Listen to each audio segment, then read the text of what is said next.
മുൻ കേന്ദ്രമന്ത്രിയും മുതിർന്ന കോൺഗ്രസ് നേതാവുമായ കെ പി ഉണ്ണികൃഷ്ണൻ അന്തരിച്ചു. 89 വയസ്സായിരുന്നു. വാർദ്ധക്യ സഹജമായ സുഖങ്ങളെ തുടർന്ന് കോഴിക്കോട്ടെ സ്വകാര്യ ആശുപത്രിയിലായിരുന്നു അന്ത്യം.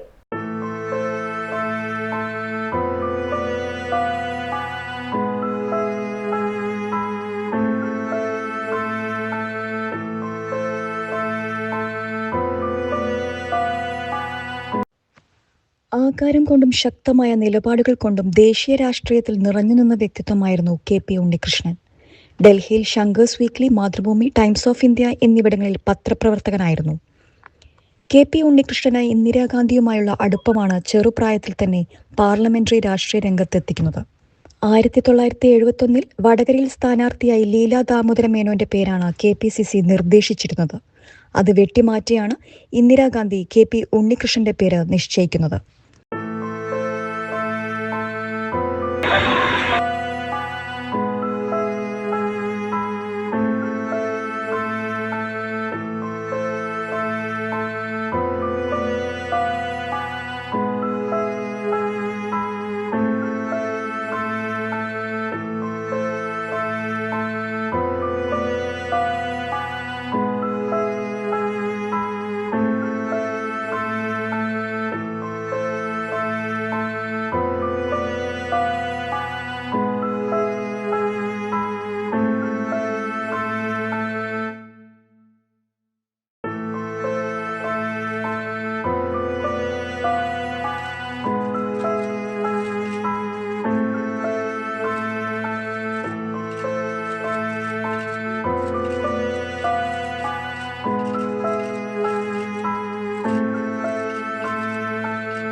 ഇരുപത്തിയാറാമത്തെ വയസ്സിൽ വടകരയിൽ നിന്ന് ജനവിധി തേടിയ കെ പി ഉണ്ണികൃഷ്ണൻ 1971 മുതൽ 1996 വരെ തുടർച്ചയായി വടകരയിൽ നിന്നും വിജയിച്ചു.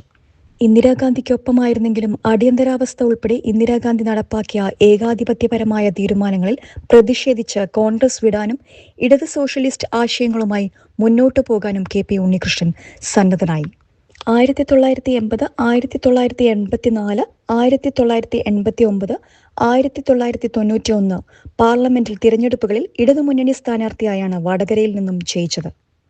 VP സിംഗ് മന്ത്രിസഭയിൽ ഉപരിതല ഗതാഗത മന്ത്രിയായിരുന്നു കെ പി ഉണ്ണികൃഷ്ണൻ. രാജീവ് ഗാന്ധി സർക്കാരിന്റെ കാലത്ത് വളം കുംഭകോണം, ബോഫോഴ്സ് ഇടപാടിലെ അഴിമതി എന്നിവ പുറത്തു കൊണ്ടുവന്നു. ഗൾഫ് യുദ്ധകാലത്ത് പ്രവാസികളെ തിരികെ നാട്ടിലെത്തിക്കുന്നതിൽ നിർണായക പങ്കുവഹിച്ചു. 1995 അദ്ദേഹം തിരികെ കോൺഗ്രസിലേക്ക് മടങ്ങിയത്.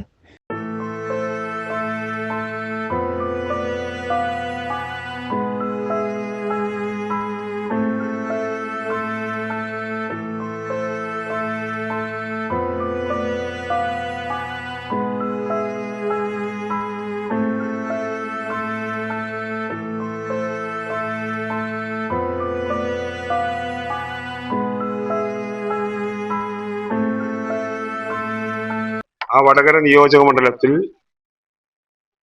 തോലീബി കൂട്ടുകെട്ടിനെതിരായി പോരാട്ടം നടത്തി വൻ വിജയം നേടിയ ഒരു രാഷ്ട്രീയ നേതാവാണ് കെ.പി. ഉണ്ണികൃഷ്ണൻ. കോൺഗ്രസിന്റെ അനിഷേധ്യ നേതാവായി കോൺഗ്രസിനകത്തെ അഴിമതിക്കെതിരായി നിർഭയം കാര്യങ്ങൾ പറഞ്ഞ് കോൺഗ്രസ് വിട്ട മനുഷ്യനാണ്. നമുക്കറിയാം ബൊഫോഴ്സ് കുംഭകോണം, അതേപോലെ മറ്റ് സംഗതികളെല്ലാം. ശ്രീമതി ഇന്ദിരാഗാന്ധിയുമായി കെ.പി. ഉണ്ണികൃഷ്ണനുള്ള ബന്ധമൊക്കെ ഈ രാജ്യത്തെ എല്ലാ രാഷ്ട്രീയ നേതാക്കന്മാർക്കും അറിയാവുന്ന. അത്ര കണ്ട് കോൺഗ്രസിൽ സ്വാധീനവും ലീഡർഷിപ്പും എല്ലാം ആയ കാലത്താണ് കോൺഗ്രസിനകത്തെ അഴിമതി വെച്ച് പൊറിപ്പിക്കാൻ കഴിയാതെ അതിശക്തമായിട്ടുള്ള പോരാട്ടം നടത്താൻ അദ്ദേഹം തയ്യാറായി. തീർച്ചയായും ഇന്ന് വളരെ ഗൗരവമായി ചർച്ച ചെയ്യുന്ന മതനിരപേക്ഷ സമൂഹവും മതനിരപേക്ഷതയ്ക്ക് വേണ്ടി നിലനിൽക്കുന്ന ഇടതുപക്ഷ ജനാധിപത്യ പ്രസ്ഥാനങ്ങൾ, അവർക്കെല്ലാം അദ്ദേഹത്തിന്റെ വേർപാട് തീരാ നഷ്ടമാണ് എന്ന കാര്യത്തിൽ യാതൊരു സംശയവുമില്ല. അദ്ദേഹത്തിന്റെ ജ്വലിക്കുന്ന സ്മരണക്ക് മുമ്പിൽ ആദരാഞ്ജലികൾ അർപ്പിക്കുക.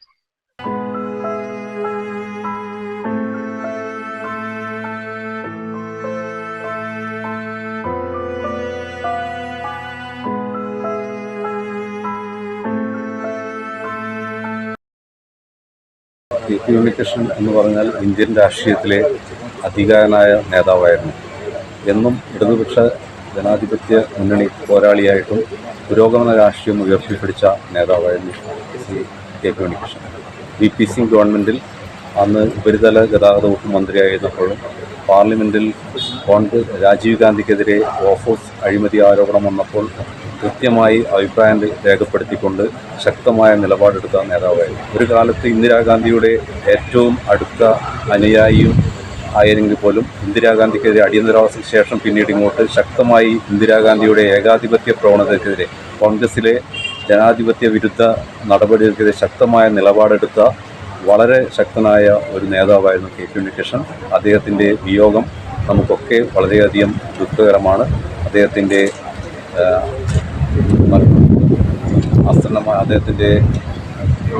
വിയോഗത്തിൽ നാഷണലിസ്റ്റ് കോൺഗ്രസ് പാർട്ടിയുടെ അനുശോചനം രേഖപ്പെടുത്തും. സംസ്കാരം ബുധനാഴ്ച കാലത്ത് 9 മണിക്ക് നടക്കും. അമൃതയാണ് ഭാര്യ. സുദക്ഷിണ, നിരഞ്ജന എന്നിവർ മക്കളാണ്. ACV news, Kozhikode.